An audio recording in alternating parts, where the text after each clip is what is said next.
లేకపోతే వగేరా వగేరా వగేరా వగేరా ఒక information share చేసేటప్పుడు దుబాయ్లో ఉంటున్న మన తెలుగు వాళ్ళకి మరి ముఖ్యంగా మీరు కామెంట్ చేసేటప్పుడు ఆఫ్కోర్స్ కొంతమంది నిన్న మొన్న మాట్లాడడం జరిగింది. వెంటనే ఇక్కడి నుంచి నేను కూడా రియాక్ట్ అయ్యాను. అక్కడ పరిస్థితులు అర్థం చేసుకోగలం. అలా నుంచి పూర్తిగా కొట్టి పారేయకండి. ఒకవేళ మీరు రియాక్ట్ కావాలనుకుంటే కనుక ఎస్ ఇలా ఉన్నాం, మేము ఇక్కడ ఉన్నాం, కాస్త ఇప్పటివరకు మేము సేఫ్గానే ఉన్నాం, ఇలాంటి ఏర్పాట్లు చేస్తోంది అని చెప్పి ఆ మాట్లాడే తీరు, మీరు ఆ మెసేజ్ పంపించే తీరు కొంచెం అర్థం చేసుకోండి. ఎందుకంటే మన భారతీయులకి మన అందం ఏంటంటే మన భాష. చెప్పగలిగిన వాడికి చెప్పే రకంగా మనం చెప్పగలిగితే అర్థమైపోతుంది. ఎక్కడ తప్పు దొరకకుండా ఈరోజు మీరు చూస్తే కనుక మొత్తం 12 మంది వాళ్ళని అదుపులో తీసుకోవడానికి కారణం ఏంటి? ఈ ఫేక్ వీడియోస్ పంపించారు అని చెప్పి ఇదే కారణం కదా.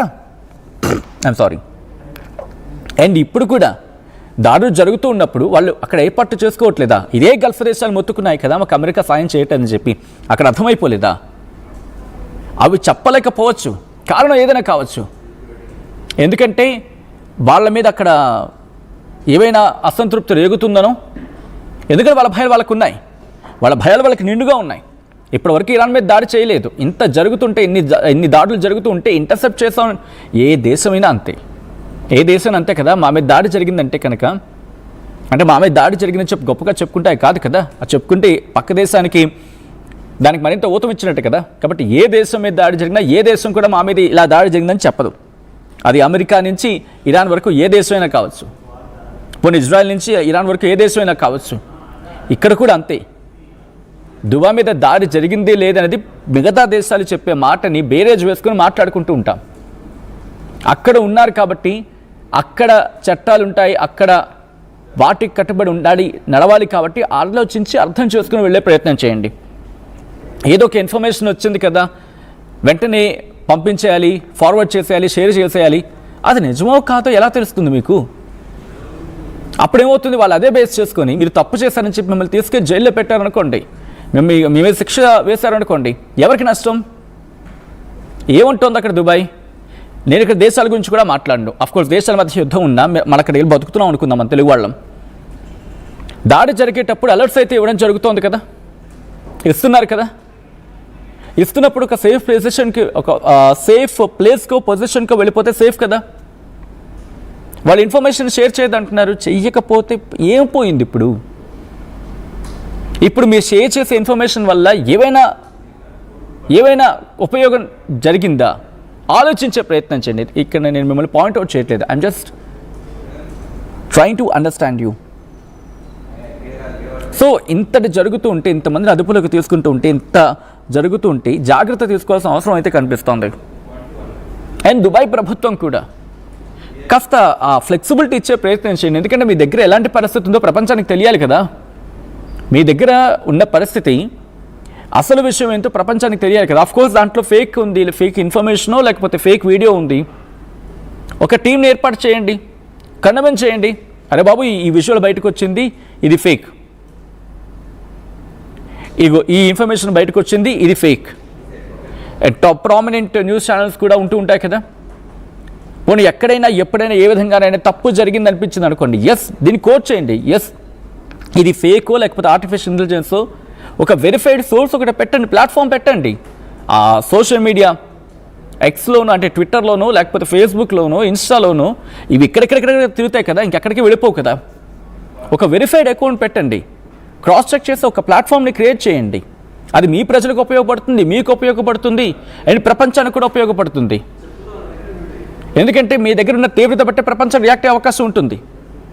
అండ్ ఒక్కసారి మీరు రియాక్ట్ అయ్యేదాన్ని బట్టి ప్రపంచం రియాక్ట్ అయ్యే అవకాశం ఉంటుంది. అండ్ మీ రియాక్షన్ ఎస్ ప్రాపర్గా ఒక ప్లాట్ఫామ్గా ఉంది, ఎస్ ఇది కరెక్ట్ కాదు అని చెప్పి మీరే ఒక అథెంటిక్గా పంపించారనుకోండి, మీ ప్రజలు కూడా షేర్ చేసుకోగలుగుతారు. ఓకే, ఇక్కడ ఇలా పరిస్థితి ఉందా అని చెప్పి వాళ్ళకి ఇంకా అర్థమవుతుంది. ఆ ట్రాన్స్పరెన్సీ గురించి మాట్లాడుకుంటూ ఉంటారు. యాక్సెప్ట్ చేయండి, తప్పు జరుగుతుంది దాడులకు సంబంధించి. అఫ్కోర్స్ ఎయిర్పోర్ట్ మీద దాడి జరిగింది, దాంతోపాటు వేరే చోట దాడి జరిగింది, యాక్సెప్ట్ చేయండి.